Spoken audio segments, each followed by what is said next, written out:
시청자 여러분 안녕하십니까. 4월 4일 JTBC 아침엔을 시작합니다. 먼저 오늘 아침 주요 뉴스입니다.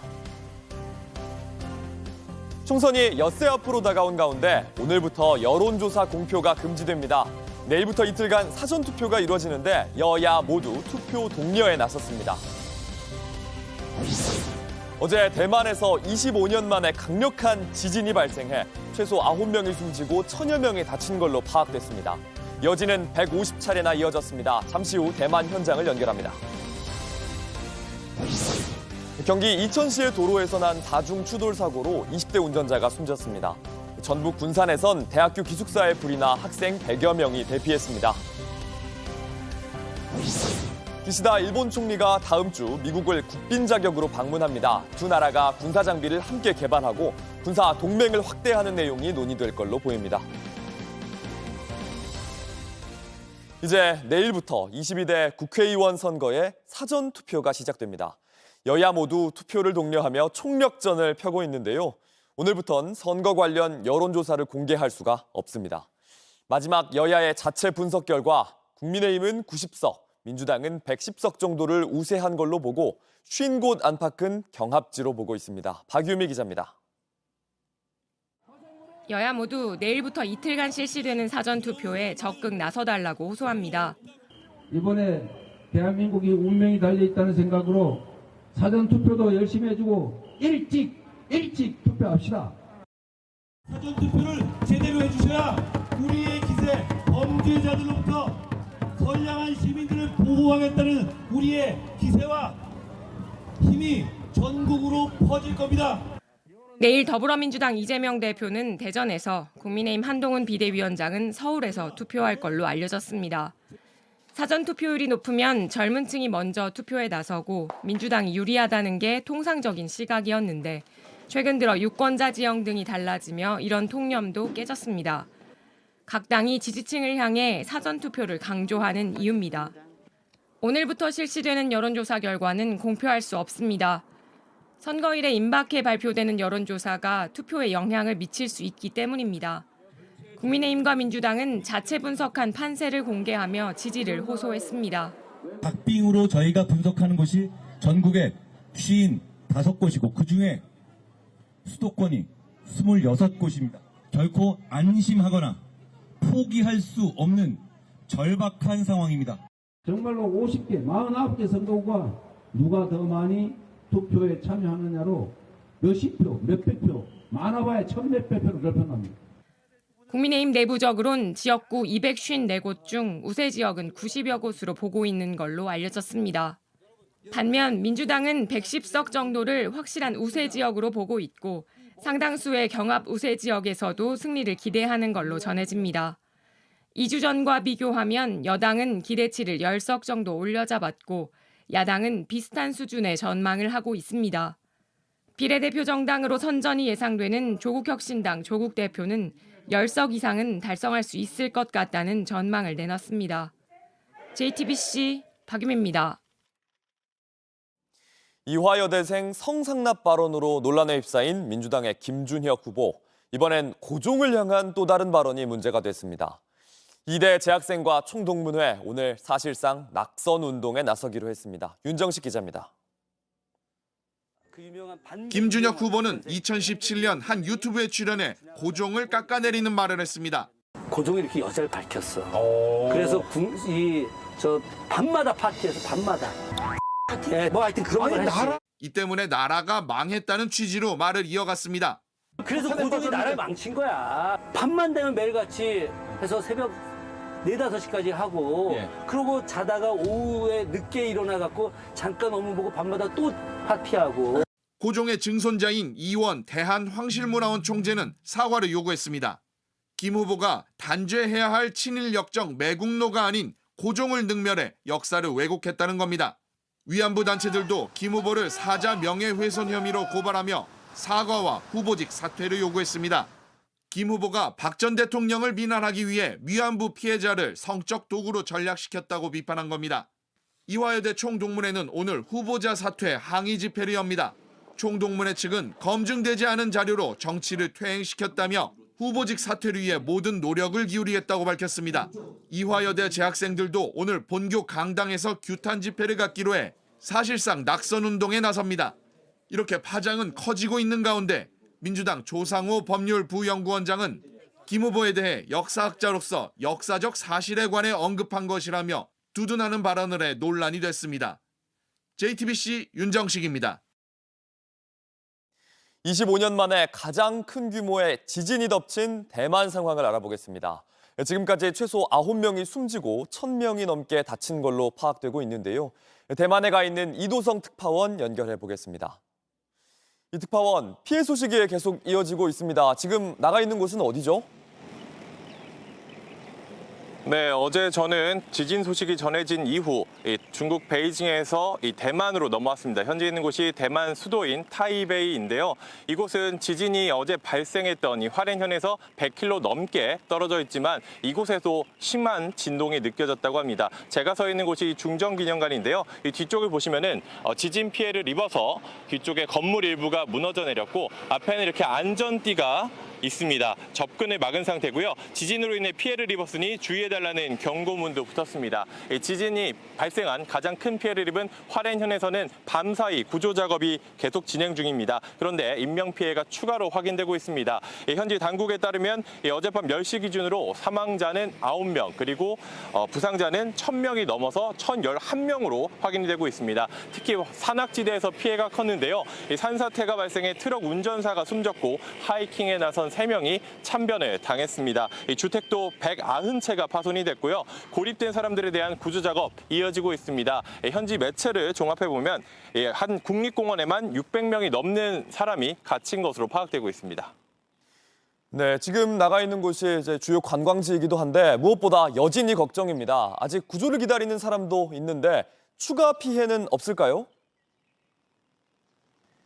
네, 충분히 이 추가 피해가 우려되는 상황입니다. 크고 작은 여진이 계속해서 이어지고 있는데요. 대만 기상 당국에 따르면 5분에서 10분 정도 간격으로 계속해서 여진이 이어지고 있습니다. 벌써 수백 차례나 이어졌는데요.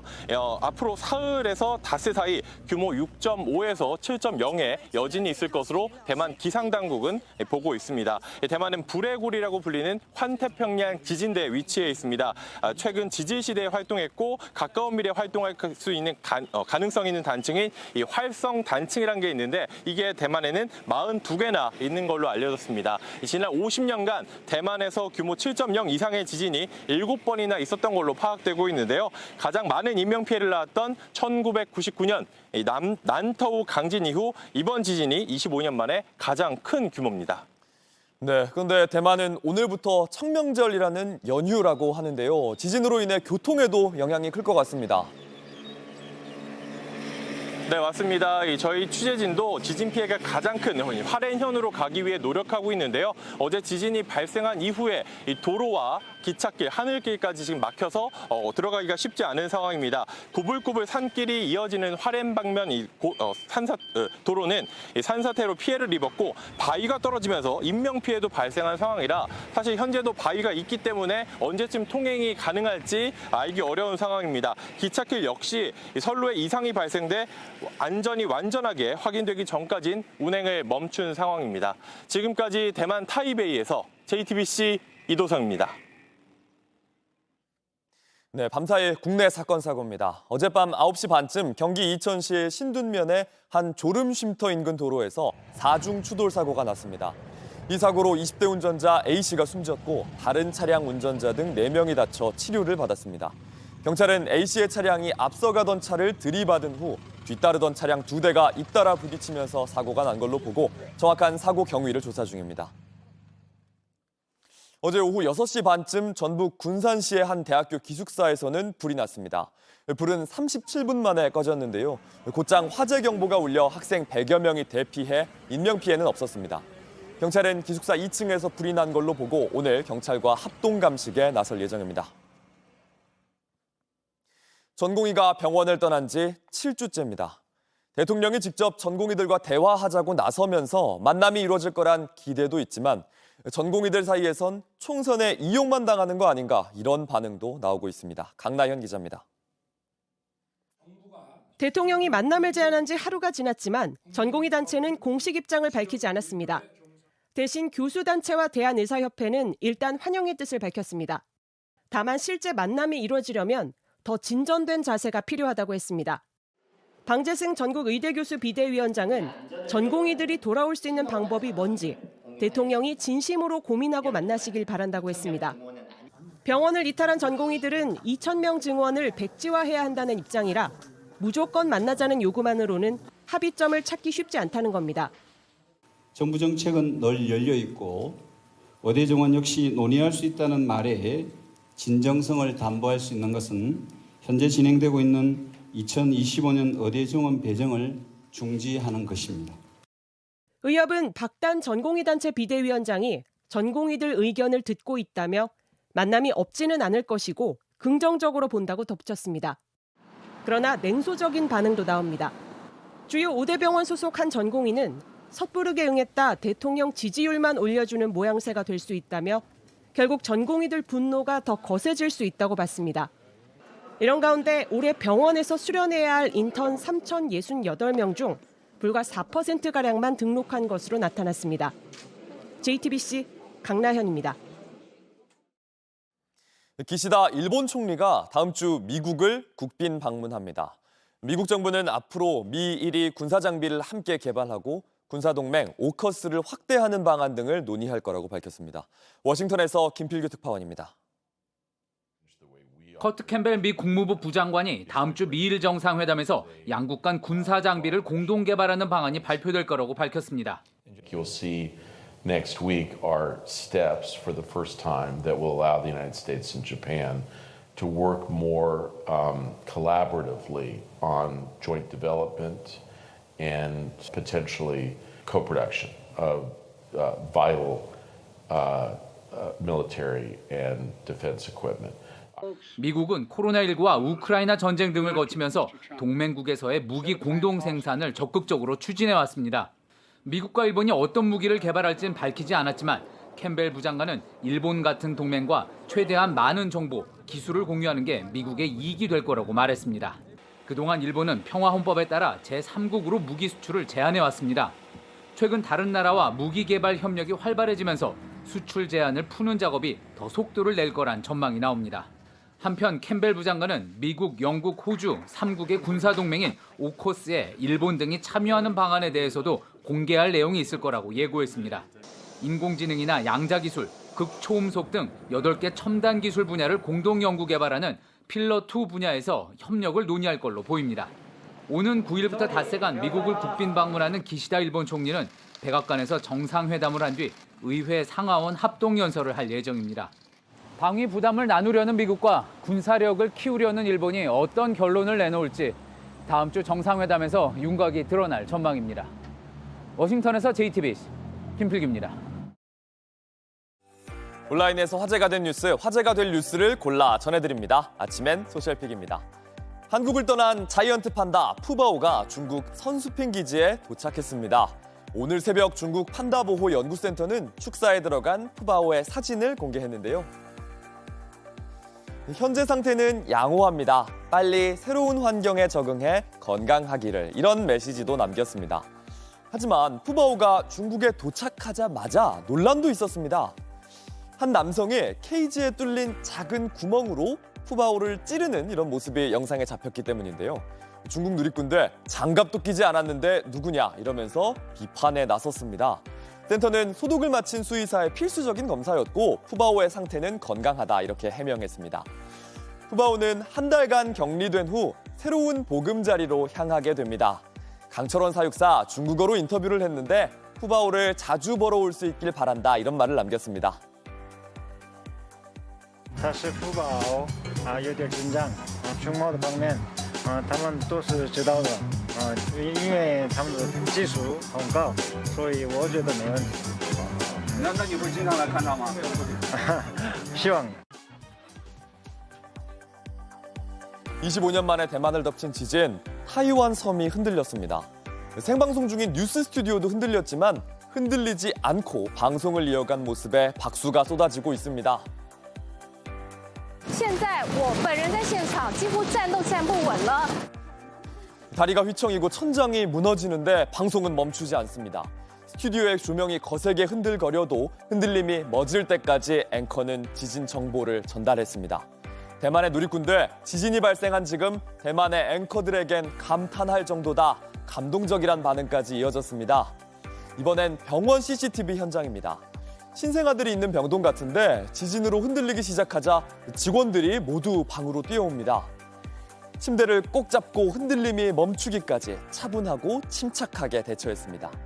거대한 지진에도 의연하게 할 일을 다하는 사람의 모습이 감동을 주고 있습니다. 필리핀 세부에서 한국인 강도가 사망하는 사건이 발생했습니다. 현지 시각 지난 2일에 한국인 3명이 다른 한국인이 빌린 집을 털다가 경찰과 총격전까지 벌였습니다. 경찰이 신고를 받고 출동했고 이들 3명은 경찰을 상대로 총격전을 벌였는데요. 현장에서 용의자 중 1명이 사망했고 2명은 체포됐습니다. Ako dito ato silang hangyo nga mo surrender pero wagid sila mo sugod so nahitabo tong usa ka shootout. 이들은 500만 원 상당의 현금과 5억 원 규모의 귀금속 등을 훔쳤습니다. 이 과정에서 경찰도 부상을 입고 치료 중인 걸로 알려졌는데요. 현지 언론에 따르면 필리핀 경찰은 이들이 진술을 거부하고 있다며 강도 및 살인 미수 혐의로 기소할 예정이라고 밝혔습니다.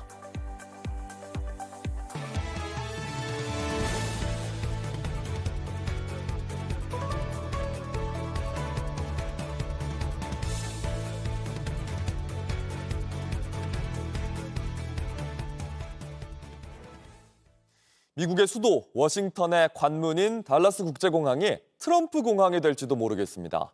미국 공화당 의원들이 공항의 이름을 바꾸는 법안을 제출했는데 민주당은 감옥 이름이나 바꾸라면서 비웃었습니다.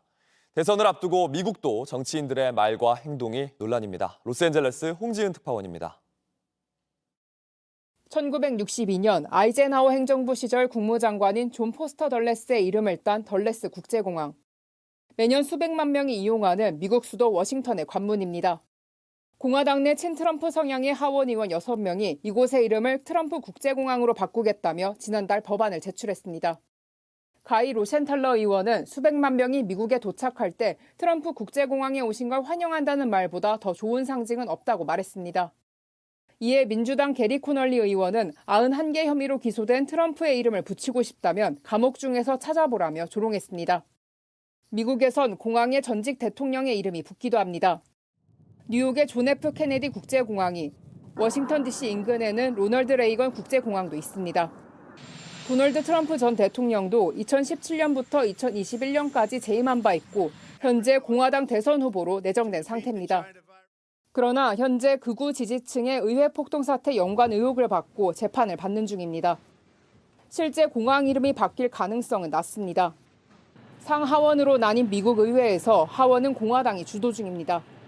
그러나 만일 법안이 하원을 통과해도 상원은 민주당 의원이 다수여서 처리될지 미지수입니다. 워싱턴 포스트는 논란의 공화당 대선 후보의 이름으로 공항 명칭을 바꾸는 법안 처리는 쉽지 않을 것이라고 내다봤습니다. 로스앤젤레스에서 JTBC 홍지은입니다.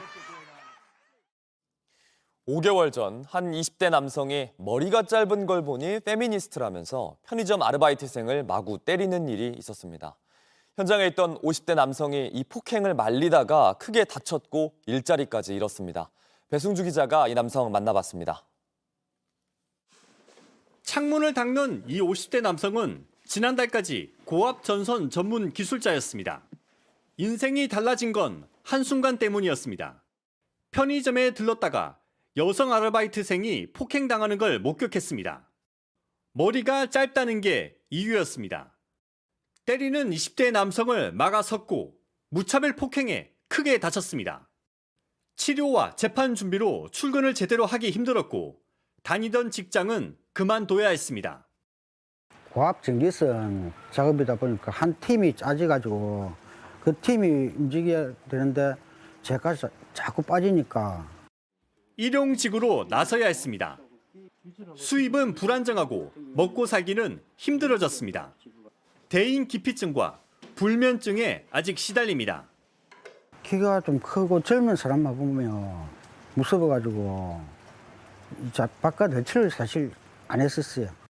하지만 여유가 없어 치료는 포기했습니다. 이런 박 씨가 더 힘든 이유는 가해자의 태도입니다. 뭐 합의할 돈이 없다면서 그 국선 변호인을 해임을 하고 뭐 높은 변호사를 산다는 것 자체가 저는 이해가 안 됩니다. 가해자는 재판에서 심신미약을 주장하고 있습니다. 박 씨가 보호하려 했던 피해 여성, 청력 손실로 보청기를 끼고 있습니다. 아직 아프지만 무서운 순간 막아서준 박 씨에게 미안하고 고맙습니다. 불합리하다는 생각이 드는 거예요. 정의를 행한 대가가 실직이 뭐 그 생활 보면 누가 남을 돕겠나 싶더라고요. 4남매를 둔 박 씨는 딸 생각 때문에 나섰다고 했습니다. 그리고 후회하지 않는다고 했습니다. 그 상황이 되면 어느 누구라도 그렇게 할 거라고 생각을 합니다. 가해 남성 1심 선고는 오는 9일입니다. JTBC 배승주입니다. 오늘은 전국이 흐린 가운데 일부 지역엔 비가 내리겠습니다. 오전까지 서쪽 지역을 중심으로 짙은 안개가 예상되는데요. 충청권과 전라도, 제주도엔 비가 오는 곳이 있겠습니다. 기온은 비교적 포근합니다. 아침 기온은 5도에서 13도 사이인데 낮 최고 기온은 서울은 20도, 광주 18도, 부산은 16도까지 오릅니다. 여전히 일교차가 크기 때문에 겉옷을 챙겨 다니시는 게 좋겠습니다.